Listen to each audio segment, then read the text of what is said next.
Aujourd'hui, nous allons vous expliquer en détail tout le volet numérique de l'AVNANCET. Trois éléments principaux, le télésoin, la téléexpertise et le FAMI. C'est parti.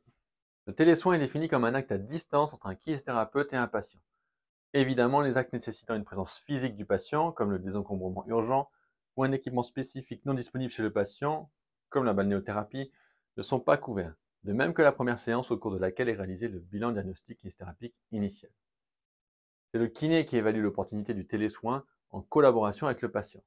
Le patient doit être informé des modalités, des alternatives possibles et doit donner son consentement préalable. Si le kiné décide de ne pas réaliser le télésoin ou de le suspendre, il doit tracer ses décisions dans le DMP et proposer une alternative au patient. Trois principes clés sont établis. Le premier est le principe de connaissance préalable du patient par le kiné. Le patient doit avoir bénéficié d'au moins un acte ou bilan en présentiel par le kiné avec qui il bénéficie du télésoin ou avec un kiné avec qui il exerce en groupe.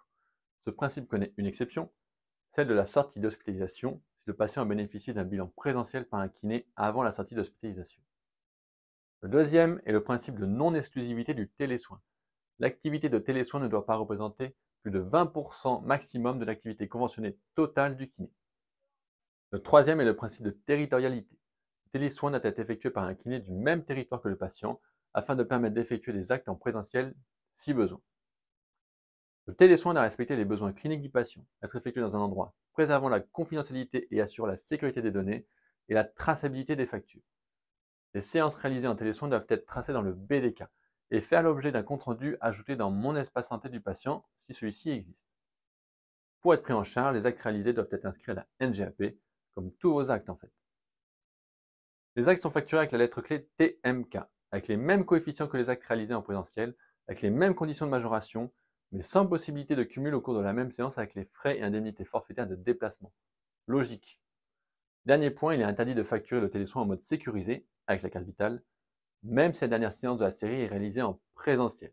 Il faut forcément facturer en mode dégradé, sans carte vitale. J'espère que vous avez tout compris, sinon n'hésitez pas à poser vos questions en commentaire. Maintenant, la télé-expertise. Télé-expertise, c'est quoi?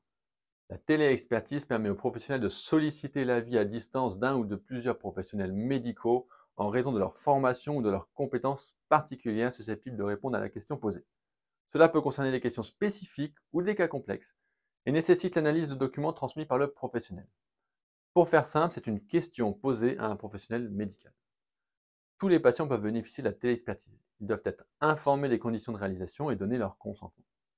Le recours à la téléexpertise s'apprécie au cas par cas par le kiné, mais c'est le professionnel médical sollicité qui décide de sa pertinence. La téléexpertise doit garantir la confidentialité, la sécurité des données et respecter les normes de sécurité. Les échanges doivent se faire via une messagerie de santé sécurisée. Les téléexpertises sont asynchrones, c'est-à-dire qu'elles sont effectuées entre le masseur kinésithérapeute et le professionnel médical sur un temps différent et sans la présence du patient. La téléexpertise doit faire l'objet d'un compte-rendu par le professionnel médical sollicité, qui l'archive dans son propre dossier patient et qui doit être transmis au kiné. Un compte-rendu doit être intégré dans mon espace santé du patient, s'il existe. L'acte de demande de téléexpertise est valorisé à hauteur de 10 € dans la limite de 2 actes par an pour un même patient, avec la lettre clé RQD. Cela sera possible après modification de la liste des actes et prestations.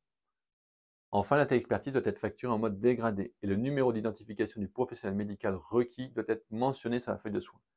Les modalités de facturation de la téléexpertise seront précisées ultérieurement par l'assurance maladie. Soyez rassurés, les actes de téléexpertise, RQD, et les actes de télésoins, TMK, transmis en mode Sésame sans vital, sont pris en compte et s'ajoutent au FSE en mode sécurisé au titre du calcul de l'indicateur relatif au taux de FSE du FAMI. Si on résume le volet tarifaire, le télésoin est facturé comme un acte normal avec la lettre clé TMK d'une valeur de 2,15 €. Cette lettre clé n'a pas bénéficié des revalos flash de 3%. C'est une mesure transversale à toutes les professions. La télésanté n'a pas bénéficié de ces 3%. La téléexpertise est valorisée à 10 € avec la lettre clé RQD. À cela viennent s'ajouter de nouveaux indicateurs du FAMI, des indicateurs complémentaires. 350 € pour l'équipement de vidéotransmission, y compris pour les abonnements aux différentes solutions techniques proposées en matière de recours aux actes de télésanté, et 175 € pour l'équipement en appareils médicaux connectés, dont la liste sera établie sur avis de la Commission paritaire nationale et actualisée chaque année. Et pour être tout à fait complet sur l'avenant 7 et le volet numérique, il prévoit également de travailler sur le déploiement de l'ordonnance numérique, l'usage du DMP, notamment pour la fiche de synthèse du BDK, et l'usage de la messagerie sécurisée en santé. Ces travaux pourront permettre de faire évoluer les indicateurs du forfait d'aide à la modernisation et à l'informatisation du cabinet professionnel, le FAMI. Le télésoin n'a pas fait débat lors de cette avenant 7. La FFM-Care a travaillé pour le télésoin dès la période Covid, période où il nous a été demandé de fermer nos cabinets et où cet outil qui ne faisait pas partie de notre convention nous a manqué. Vous l'avez peut-être testé, c'est un outil supplémentaire dont certains sont emparés, d'autres non, mais qu'il est indispensable d'avoir dans notre convention en 2023. 3 principes clés doivent permettre d'éviter les dérives. Concernant la télé-expertise, aujourd'hui la loi impose que le professionnel requis soit un médecin, mais la FFM-Care pousse pour que cela puisse être un autre paramédical, de la même profession, avec une spécificité reconnue. Mais pour ça, il faut changer la loi, et c'est pourquoi nous avons poussé des amendements dans le dernier PLFSS. Maintenant, vous avez tout compris sur le volet numérique. La semaine prochaine, nous expliquerons le renouvellement des ordonnances et l'accès direct permis par l'avenant 7.